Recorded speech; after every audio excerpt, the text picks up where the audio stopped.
Hello and welcome back to the channel. If you're new here, hi, you're very welcome. This is Reading the Past and I'm Dr. Cat, and you can probably hear there is still a small husk remaining in my voice, but I do think it's sounding even better than it was in my video on the History News headlines. I do want to thank everybody for their well wishes in the comment section of that video with regards to my voice, and while I'm handing out thanks, I also want to say a big thank you for everybody being so supportive in the comment section of the video before the last one, the one where I looked at what happened in the aftermath of the death of Princess Charlotte. In that video at the very start, I talked about how my dyslexia can sometimes manifest in me flubbing dates, inverting numbers, swapping centuries, and that I do try my best to edit that out, but occasionally I miss it. And I'm just so grateful that everybody was so kind in the comments when I talked about that, so thank you again. But today I thought I'd respond to a query that I've seen pop up a few times in the comment section of various videos in some variation of the following. What was the court? How did the court work? Who made up the court? And hopefully I am going to be able to provide some clarification with regards to these questions. But before we take a look at that, I want to say an absolutely massive thank you to History Hit for sponsoring another video on this channel. History Hit has hundreds of programs online, over 1,000 podcast episodes on their award-winning podcast network, and 5,000 history-related travel articles. And what's more, new content is being added all the time because they launch 15 new podcast episodes and 2 new programs every week.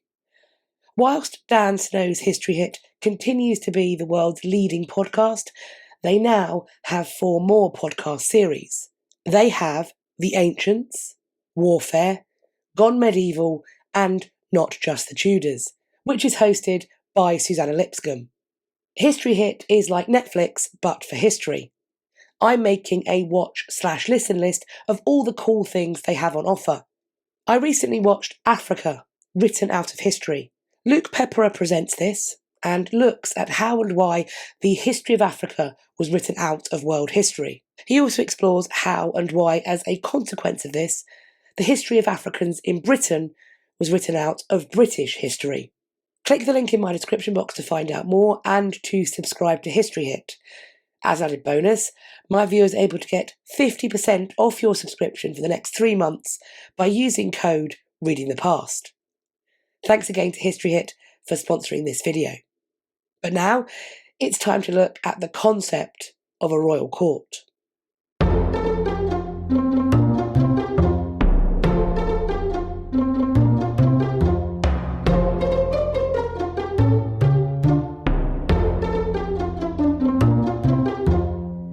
My plan is to explore the notion of the court across the reigns of the Tudor monarchs, with a particular focus on Henry VIII and his children.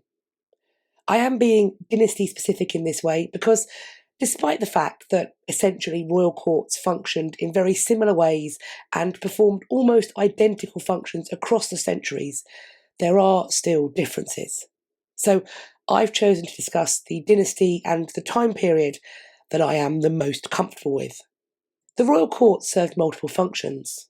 It was at once expected to be the equivalent of a home, the finest restaurant, a luxurious hotel, a theme park, a sports centre, a nightclub, a theatre, a political hub where legal and ecclesiastical matters would be settled, a site for diplomacy, a nest of spies, and something that announced and amplified the majesty of the monarch.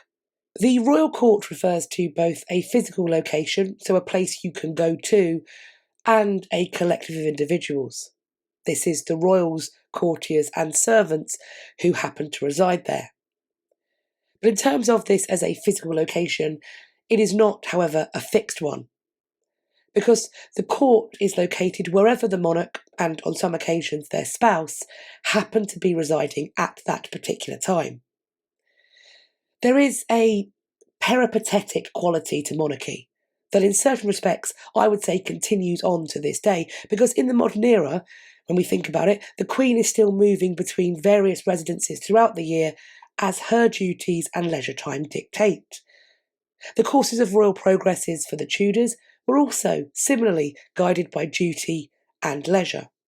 However, they did also serve additional functions as well. It was thought that moving to locations with cleaner air was a way for those who lived at court to avoid disease.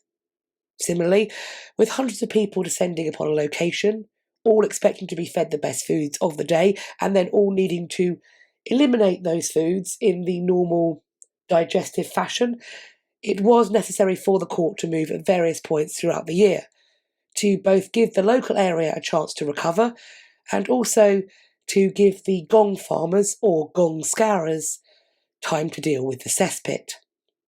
Another function of the royal court progress was visibility, because it puts the monarch in all their magnificence and splendour with their court at their back before their people. And this could be a source of comfort, allowing those people to believe that the monarch truly cared for and observed them. But, of course, it could also be a thinly veiled threat, reminding those same people that they were never out of the monarch's reach or sight.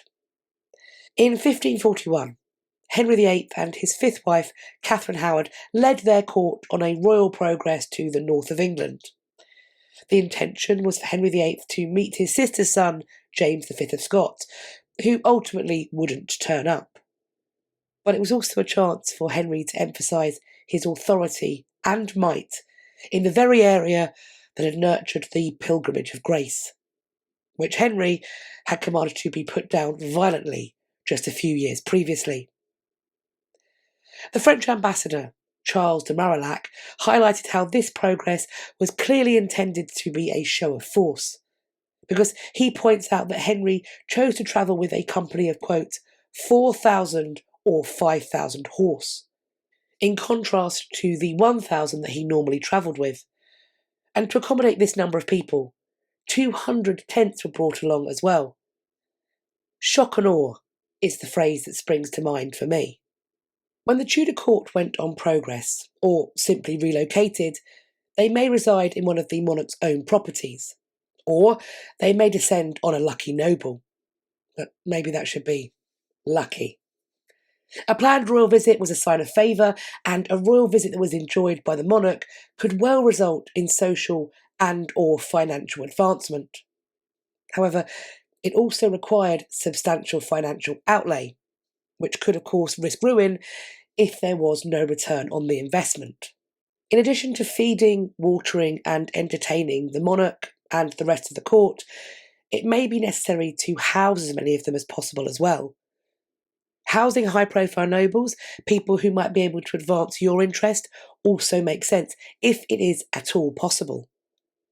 For those in the highest favour, they might expect to have a suite of rooms available to them to house both their family and their personal servants. So it was not unheard of for extensive building work to take place in lieu of a royal visit. But if that building work were to prove insufficient, then the local inns would find themselves full, and those tents that travel with the court would also be pressed into service. People would share rooms and even beds. Those large tester beds, they've got space beneath them for truckle beds to roll in and out. The court was a place of industry and leisure, sometimes industrious leisure. A plentiful team of staff were on hand to ensure that the royalty, nobility and gentry had fine foods to eat, clean linens to use, fresh horses to ride, trained falcons to hunt with, a faithful chapel to worship in, new dances to dance, joyful music to listen to, entertainments to marvel at, and so on. For those at the very top of court, there would need to be people on hand to help to dress and undress them, to comb, and for the ladies to dress their hair. At all times there would be other people around, ready to assist you, but also to report back on you to whoever had managed to buy their confidence. Ambassadors would pay people to spy on the royalty and the nobility so they could report back to their masters abroad. The monarch would likely do the same in the rooms of ambassadors and in the rooms of their nobles, and the nobility would in turn purchase spies in the rooms of the monarch, their spouse, their children, their fellow nobles, and the ambassadors. Then as now, knowledge was power, and it had a value. I think the atmosphere at court can be exemplified in some decoration that can be found in the roof of the Great Hall at Hampton Court Palace. I am referring to the eavesdroppers. Those small busts that lean out from the eaves of the roof as if they are hoping to observe what is going on beneath them. To me, they are a reminder, a warning, if you will, that everything at court is overseen and overheard. Say, for example, I set about to find a co-conspirator to help me to assassinate the monarch of the day, and I find someone prepared to get some poison. Well, now the two of us are going to be guilty of treason, aren't we? However, if our plot were overheard by someone, and that person failed to report what they had overheard, they would be guilty of an equivalent offence: misprison of treason. Film and TV would have us believe that this great hall, and spaces like it, were where you would find the monarch at dinner time. The image of Henry, meat-covered bone in greasy fist, roaring from the dais, is an enduring one. But it's not really reflective of the lived experience of the Tudor court. Because we might stand in the Great Hall and be awed by its size and splendour, but for the Tudor monarchs, they want to be the thing in the room that draws the awe of the observers. So, if you were hoping to see Henry eating, then you are going to have to find an excuse that will get you into his private apartments. Here is an artist's impression of Henry eating in those private apartments under a canopy of estate. You will also notice that he is the only person seated here. Henry is eating, and the men of his privy chamber are watching and waiting to provide him with any acts of service he may need. The example I like to give is it would be like your pal inviting you over to their house, ordering a pizza, and then expecting you to be grateful that you get to hold the box and serve that pizza to them. What's a little bit wild is that at the Tudor royal court, you would be grateful too. Do bear in mind that at every gateway and door, throughout the entire palace or castle complex, people will be posted, and they will either block your way or grant you admittance. You may be granted entry into the palace in which the court is residing, but then find yourself barred from the monarch's private suite of apartments. You may be allowed in the first room of those private apartments, but then be blocked from progressing through all of them. I think it's worth mentioning that the smaller the royal apartment room you manage to find yourself in, the higher you are in terms of your particular place and favour. If the monarch has a spouse, you may occupy a position that allows you free movement through all of their rooms, but not even admittance into the monarch's. And the same may be true in the other direction as well. Liberty to move through the monarch's rooms does not necessarily mean that you have freedom to move through their spouses. Those who spent their days in the private apartments of Henry VII to a less degree and Henry VIII to a greater degree were individuals chosen by each king to keep company with them. This was a privileged position that gave these individuals influence because the king might come to them for advice. But they were also his companions and friends. In most cases, they would accompany him as he gambled, hunted, and partied. They would also frequently be the people he trusted to go to war with and for him.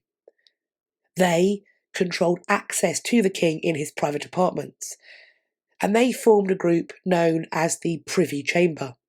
It is often said that the best, most coveted job in all of the Privy Chamber was that of Groom of the Stool. And if you listen to rumour and legend, that job involves wiping the royal behind after they've been for a poo. Now, it is possible that an ageing and increasingly immobile Henry VIII may have required this kind of help. Perhaps. But those would have to have been exceptional circumstances because it was not the expectation. Instead, the groom of the stool would have helped the king to undress sufficiently so that he could use the toilet, and would then be the person to help him dress again afterwards. The groom of the stool would also most likely have been the one to pour the warm, scented water from the ewer over the king's hands as he washed them after going to the toilet. So, with all that in mind, why is this job so great? Well, it places you with the king in a most intimate moment. It is evidence of his absolute trust in you and his willingness to entertain your company. It places you above the other gentlemen of the Privy Chamber. In short, if any courtier is going to get a favour from the king, it's going to be this guy. Perhaps you have a son, younger brother, or other junior male who might make the most out of being welcomed to court to serve as one of the king's pages. Maybe he has a wife, or a younger sister, or a daughter, or a cousin who he would like to see placed at court, so that she may obtain a pension and, if unmarried, in due course be recognised as a fitting bride for a noble's son. A word to Henry VIII from his groom of the stool would, in all likelihood, see that lady be placed in the Queen's household. The Queen officially has much less say over which courtiers will serve her than her husband does. The King's apartments were, broadly speaking, a male space, and the Queen's were a female one. The rooms themselves may be found in separate wings, they may abut each other, or they may be on separate floors, one above the other. The royal couple would visit each other's rooms for recreation, to dine, and, of course, to set about the production of heirs. The men and women from the gentry and nobility who served in the rooms of the royal couple were expected to perform various duties. Now, they weren't stripping beds, washing linens, cooking food, or warming water for bathing, but they would serve food and drink to the king or queen, assist them with washing, help them to dress and undress, and entertain them with their various talents and their company. It was certainly a service role, but it was a sort of ceremonial service. The more intimate the task you were allowed to perform, the higher your status. I think a mark of how influential the gentlemen of the Privy Chamber could be is shown in Cardinal Thomas Wolsey's attempt to shrink it. The Eltham Ordinances of 1526 were presented by Wolsey as a way to ensure the efficient and cost-effective running of Henry VIII's household. But they included a revision and a reduction of the number of courtiers that were allowed to make up the Privy Chamber. And Wolsey took a special interest in this reduction by hand-picking the ones that he thought should be removed. If these gentlemen and their families weren't Wolsey's enemies before, they certainly would have been after this attempt. Among those Wolsey wanted removed from their posts as gentlemen of the Privy Chamber were Thomas and George Boleyn, Sir William Compton, who resigned as Groom of the Stool in 1526, Sir Francis Bryan, and Sir Nicholas Carew. Henry Courtenay was also selected for removal, but the king intervened in his favour to prevent it. The names I have just mentioned are very recognisable, and principally that is because Wolsey's attempt to clean house just didn't work. Indeed, a few years after the Eltham Ordinances, it would be Wolsey who would be forced from court in disgrace. The Privy Chamber was certainly very important. However, it was not the only influence hotspot at the court of Henry VIII, because there was also the Privy Council. It was in the council chamber that the fate of the nation was determined. And it would certainly be an oversimplification to position these as fully separate entities. The Privy Chamber as a place of private influence, the Privy Council as a place of public and or political influence. And that's because the people that Henry VIII welcomed into his private apartment, understandably, had the capacity to advise the king in both personal and state matters. Additionally, these were not completely separate groups, and gentlemen of the Privy Chamber may also be found sitting in the council chamber, because in both instances the favour of Henry VIII could place you there, and his displeasure could and would remove you. Charles Brandon, I think, is a useful example. Brandon was Henry's best friend from his youth, and thus he was welcomed into the king's private apartments to be his boon companion there. While there, the king elevated him with titles and grants. He would even forgive Brandon when he secretly married Henry's sister Mary, Brandon was also Lord President of the Council from 1530 until his death. In the reign of Henry VIII's son, Edward VI, his youth resulted in there being a much stronger connection between the Privy Chamber and the Privy Council. The grown men that surrounded this boy king in his private rooms were also the people that made up his Privy or Regency Council. So the same people were in charge of the royal person and the government of the realm. In the first instance, of course, this was the king's uncle, the Duke of Somerset. He is the one who's controlling everything. He's in charge of access to the king and the workings of that king's government. Edward also had no wife, which meant that there was no queen's household for the daughters of the nobility and gentry to be able to enter.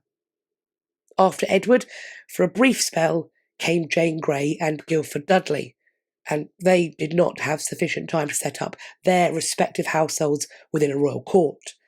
But what came after them, Mary and Philip, certainly did. As a regnant queen, unlike her father and brother, Mary's Privy Chamber was separate from her Privy Council, because her Privy Chamber was filled with her selected female companions, while her council was made up of the usual male advisers. When Philip was in the country, his rooms at court offered noble and gentlemen an additional space to try and gain admittance to, in order to increase their potential to exert influence both on the Queen, potentially, and certainly on the government of the realm. Mary's half-sister and successor, Elizabeth I's chamber and council, functioned as Mary's had done. The chamber was a female domain, the council was a male one. But as Elizabeth had no husband, there was not a set of private apartments for the men to fill. Throughout the Elizabethan period, then, access to the private domestic spaces of the royals at court was wholly controlled by women.